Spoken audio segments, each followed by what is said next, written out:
What's up, everybody? It's April Dawn. I'm here to do my Queen Sugar review. So let's get started. The first thing I want to say is that this show is so good. Like, it's getting better and better every week. This week we got a little bit more plot. We got a little bit more, what's happening in the story and what's going on. So let's go ahead and get started. So the beginning of the show starts off with the will reading. There's Nova, Charlie, Ralph Angel, and I think Viola are there. So Viola gets the boat. The boat is named after their mom, so she seems really happy about that.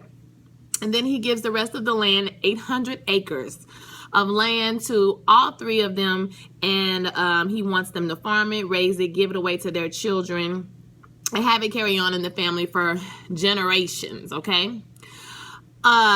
He wrote the will about 1989, right after Ralph Angel was born, and so Nova said, oh, he was all misty-eyed about having a farm, about having a boy, and he really doesn't expect us to take care of this land forever. We don't know, how to farm a land, and Ralph Angel wants to keep it because he feels like him and Blue can get a good start on life and start over, and he's like, if you don't want it, that's fine, but I'll do it. And they're like, you don't know how to do it, you don't even have no money, so Charlie tells them about Landry made an offer to buy it. Nobody's listening to, Ralph Angel. He's trying to reason with them, but they don't want to listen to him. So she tells them about Landry, and Ralph Angel storms out. Viola comes out and basically kind of shoved the knife in a little bit further. She didn't mean to do it, but it hurt him because she was like, how are you going to take care of a farm when you can't even take care of Blue? You don't have the money. You just got out of jail. You don't have a job. How are you going to do this? So, Nova says it's too much, and that's it for that scene. So let's move on. Let me see. So Nova and Charlie want to hear the offer from Landry. They want to see how much, he's willing to offer. They don't really know anything about him. So this Landry person is not a good person. He looked like a shady old person. Okay, so we gonna see. So next scene, Michael's talking to his girlfriend at home. I don't like her. I don't know why, but my thing is, don't make fun of people's name. You don't even know their family. Girl, stop. So anyway, she rubbed me the wrong way. I don't like Bella, okay? So they just miss each other, and you can tell that Micah is missing home, okay? So Nova visits a young man in jail. She wants to this man wants to go to the army, but he cannot because now he's got arrested for something that we don't know why he's arrested, but he's in jail. She gives him a motivational speech basically and tells him to fortify himself, find something to read because the system will try to break him down, and that's how they make you plead to a crime that you did not commit, by breaking you down and loading you with a lot of charges. So make sure you keep your mind clear. If you did not do it, you need to fight. You need to continue to fight, and that she will fight with him. So it seems like she's some type of advocate in the community. On the first episode, I do remember her talking about a rally and asking a guy, was he coming to the rally? So she's definitely some type of community advocate as well as a writer. So Aunt Gree greets Davis as he arrives at the house.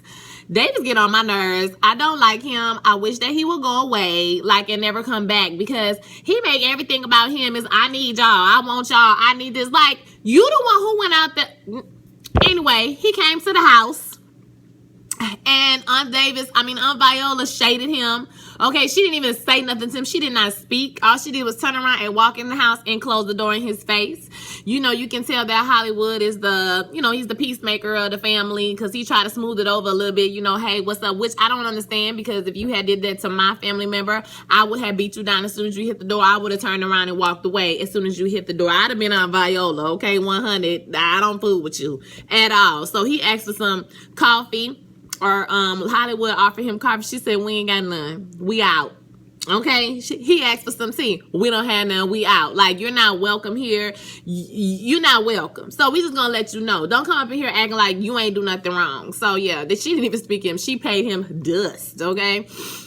He came to see Micah and give him some stuff or whatever, but Micah comes in while he's there. And then Charlie comes out of the room. He tells her he needs to talk to her in private, and they go out and talk. So he tells her that they're going to announce that him and the other players are getting suspended, and that she asked him, did he sleep with her? He says he didn't rape anybody. He says it was a prostitute that they hired. But the thing about the hiring a prostitute is it doesn't matter if she was a prostitute. It doesn't matter anything. If she said no and 10 people raped her, then, or 10 people had sex with her, then it still counts as rape. So I'm kind of iffy about the situation. If she was a prostitute, that doesn't make it any different. You know, because she could have been hired to do one thing and ended up getting, that happens to prostitutes. I mean, they get raped all the time, you know. So I don't know. His story is a little touch and go for me, but he says he's sorry. He apologizes profusely. Micah comes outside. He wants to go to Houston with his father to, you know, to support him. And Charlie says no, that they have to handle family business before they can go anyway. And Micah is kind of thrown in the middle. Now he's like, this is ridiculous. And I felt the same way. I was like, this is damn ridiculous. Okay, so they're arguing and he's standing right here like, I feel so bad for this young man. He is caught in the middle of this mess. And he wants to support his father, but he doesn't know the full story, and as he should know the full story, because he's a 15-year-old child. Do he really need to know his dad slept with a prostitute? No, but I feel like Charlie is trying to shield him from all the hate and all the, you know, things that people are going to say about him if he was in LA. You know, he has to go to school. He has to be around people who know what's going on. It's like she's trying to keep him from that, and he's thinking, well, you just don't want to support my dad because, you know, he slept with somebody else or whatever. So I don't know, you know, I feel bad for him. I kind of understand why he's acting out a little bit, because he does love his dad. I mean, he's caught in the middle, y'all. So I feel so bad for this boy. I really do. So he says he wants to go to Houston. She says no. He gets mad. I really hate this. I do. So the three brothers and sisters, they go to Landry, to Sam Landry's house, and this shit rubbed me. I'm sorry. This rubbed me the wrong way, okay? All the way wrong, because I just felt like my skin started to itch when I saw all that land and the white man and the Mexican woman serving them tea. Like, I was just like, ooh, slavery, ooh. Like, I just was like, ooh, Louisiana. And y'all, I'm from Louisiana. I'm from the deep south of Louisiana, okay? So, yeah, it just kind of made my skin itch a little bit how he was talking to them. He was trying to talk to them like they were stupid, like they don't know how much their land is worth. He offered them $850 per acre. And they said that, Charlie said their land is worth twice as much. He said they're late in the harvest. They've missed the time to plant the seeds, and they're not going to be able to make the harvest in time. So they have 2 days to accept his offer, or it's not going to be worth anything to him anyway. So he says. So, it's interesting to me. I just want to say that it's interesting to me that what we have learned about, like, the farming industry in America, like, because he said something about, you know, the government restricting imported sugar from Mexico and things of this nature. So that was kind of interesting to learn. And it's been more, you know, it was a lot of things like that in the show that kind of like illuminated and kind of give us a backdrop or some frame of reference for this story, which I really appreciate, because, I mean, a lot of people don't know anything about farming. If you don't live that type of lifestyle, you really don't know anything about farming and harvesting land and how that's industrialized and governmentally, you know, controlled by the government, and how that works just for an average farmer that's trying to make a living, you know. So he offers them the low number. They tell him they'll think about it, and he didn't even walk them out. He said, well, you can show yourself out. Basically, well, like, niggas ain't gonna take my money, so I'm just gonna go ahead and just get off my land, you know, whatever. You got 2 days to think about it. So they leave. Okay. We flash to Viola's job. She works at a diner, and some young fast okay, was trying to get with Hollywood. When Viola came out there, you know, she's grown and sophisticated and you know, like, grown and mature, because if had that been me, I'd have ran over there and rat-a-tat-a-tatted on her. I went off on her and said something ignorant, okay? But that's why I'm not. Anyway, she was out there. She came out of her job. Hollywood was in the car. Some girl was hitting on him, and she did the mature thing, which was kiss him on the lips and be like, bye, boo. Bye. Okay, so she left. Whatever her name was, Rebecca, Rolanda, whatever her name was, she left. So her and Hollywood, I just love them. They go out and they talk, you know, and she's kind of depressed. You know, you think about your mortality when your brothers and sisters start passing away, people around you start dying. So you think about, that, and she's telling him, enjoy while you have, because I'm not really that much younger than him. And he was like, girl, stop tripping. Like, he's very reassuring and caring, and I really do like them. I just feel like it's something else with Hollywood, though, that we don't know, because it's something. I don't know what it is, y'all, but it's something. My women's intuition telling me that it's almost too good to be true. So hopefully it's not anything too bad, but I feel like it's something that's coming up with him. So y'all let me know what y'all think. But yeah, definitely. Yeah. So Charlie is at this same diner. Well, after lunch, Charlie and Nova are at the diner, and Aunt Viola tells them that they need to stop bullying Ralph Angel. They need to listen to what he says and try to include him in the decision-making process. You can't just shut him out because he don't have money. He's trying, and that was it. She got up from the table and left. Charlie also tells Nova about the situation with the prostitute and all of that, and Nova tells her he made his own mess. You don't have to run down there to, help him or whatever, but you have to understand Nova doesn't have children that we know of, so, it's different when you have a child with somebody. It's a different situation. If they didn't have children, she could just, or they didn't have a child, she couldn't just, she could just leave and be like, whatever, you got yourself in this situation, get yourself out. But they have a child together, and even if her daddy is a rapist, even if he's a horrible person, like, he's still that boy daddy. So it's a hard situation, yeah. So Remi shows up to this same diner, and him and Charlie go outside and talk, and they talk about Landry. He says that Landry is real shady, and he says that he targets black farmers when they're going through periods of hardships. And he invites her to a potluck to kind of meet some farmers that's around their local area. It's a low-key date. I told you they're gonna be humping pretty soon. Okay, I don't know when, but they're gonna be humping pretty soon. Yeah. So she was like, I ain't coming. Thank you, but I'm coming at this time. Like, girl, you're gonna go stop. Girl, stop it. Stop. So putting away Pop's things, Nova and Charlie are packing their things away, and Ralph Angel comes in. He instantly gets very upset because he feels like they're packing away his father's life. He wanted to pack those things away. He wanted to be the person who, and he kind of, has a moment where he goes off on everyone. This is where we discover that Charlie didn't grow up in the house with them. She grew up somewhere else, and she came there summers because he said, this is not even your home. And that was very mean. this is not even your home. You just had to come here for the summer. And then Nova steps in and he says, you're not any better because when you were 18, you were ready to get out of here. But I've been here the whole time. And so he's making his case. And so he sits down, he's very upset. And at the same moment, some men come to pick up a tractor. Apparently their father was how many days behind? 90 days behind on the tractor, so they came to pick it up. Charlie offers to write a check to pay it. The people say, no, we're going to pick this truck up, and that's it. And so before they can even make a negotiation with him, Ralph Angel come out the house, guns a-blazing, talking about, y'all better take them back to wherever you came from because you're not going to take anything else from me and my dad. The man counters with a shotgun, and he says, if you pulling a gun on my family, you better know how to use it because I know how to use this. So what you gonna do? I mean, he was about their life. Like, so what you gonna do? Somebody gonna die today or what? Okay? Or what? What? It was just like that. They went to commercial and came back and he was still like, what?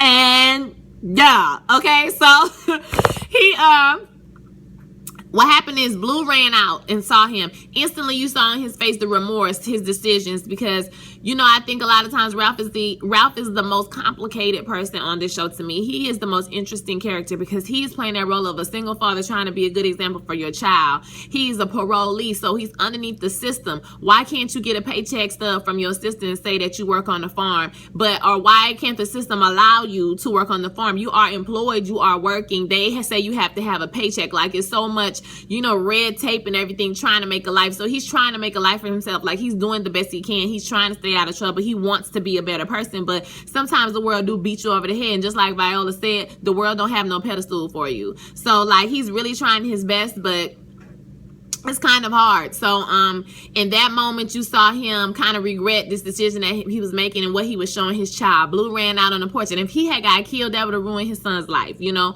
So he ended up putting the gun down. They let them take the tractor, and he went inside and he broke down and he cried. Y'all, it was so sad. You can tell this man need to catch a break. You know what I'm saying? Like, I've been in situations where you just feel like you just can't catch a break. I've been through a time like that, so I can relate to that somewhat. I've never been to prison, so I can imagine that's 50 million times worse. But, you know, there's been situations where I didn't have a job, I didn't have money, I didn't have, you know, and you just feel like, God, why, you know, can I just catch a break? And he needs a break, okay? So he ended up going to see baby mama, and baby mama's so desperate, child. She busted wide open as soon as he opened the door, child, because she just ready, okay? Like, he looked like he was mad at her, like he didn't even want to do it. Like, damn, I ain't got nobody else to call. I got to come over here and be with you. So, and she was about that life. So, you know, baby mama busted open. He got him a little comfort. It's not going to turn out well, but hey, I guess, you know, it is what it is, as goes life, right?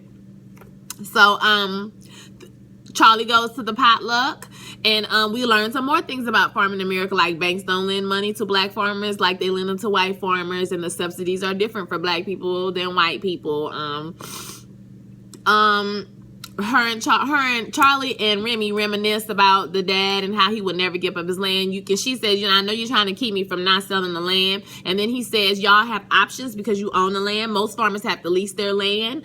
You own this land, so you have more options than the average person. So, you know, don't give it up so quickly. Really think about the decision you're trying to make. And he says he thinks their souls can handle it. I thought that was an interesting line. I think your souls can handle it. That was kind of cool.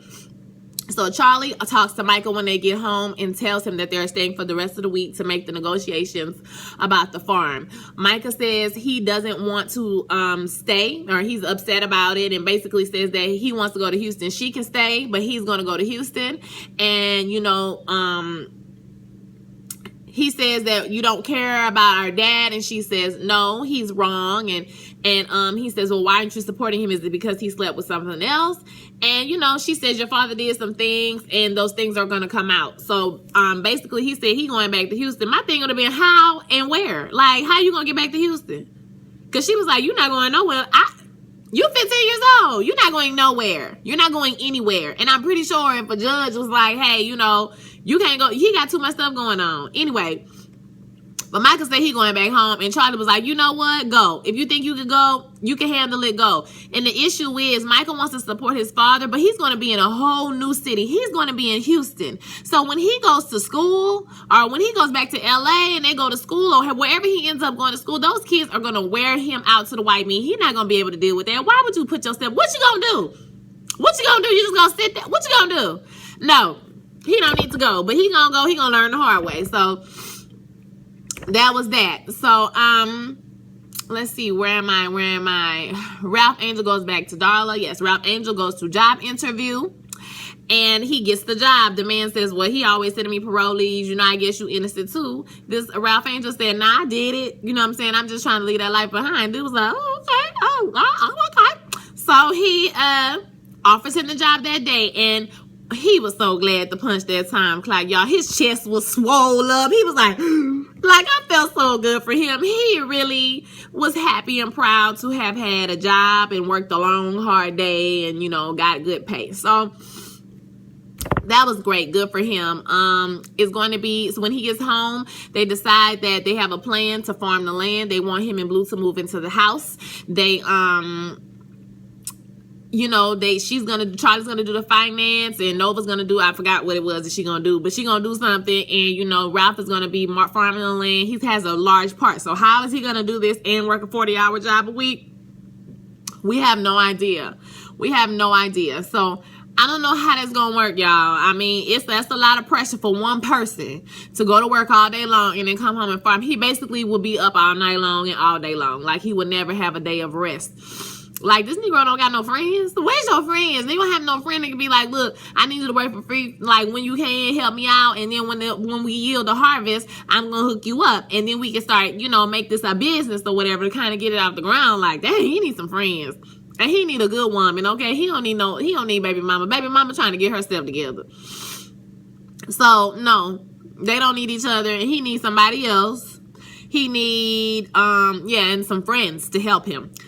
But that's the plan so far. So Charlie calls Landry and tells Landry that they're not selling, and Landry tells her that she needs to be mindful because they do business down there a little bit different than where she's from. And she tells him, you'll be surprised what I know about business. And that's how the show ends. Y'all, the show was phenomenal. Like, I love it. I love it. I love it. I love it. I love it. Like, it's a great show. I can't wait to see what's going to happen. Like, I don't have any predictions other than something's going on with Hollywood. Samuel Landry is going to be shady and dirty. It's going to be something that's going on. You know, he's going to try to do it the dirty way. And so it should be interesting to see what happens. So, all right, y'all. I'll check y'all out next week. Don't forget to like, rate, comment, and subscribe. I love to read your comments, and I try to reply to all of them. Hey, people that commented last week. Thank y'all. All right, y'all have a great day.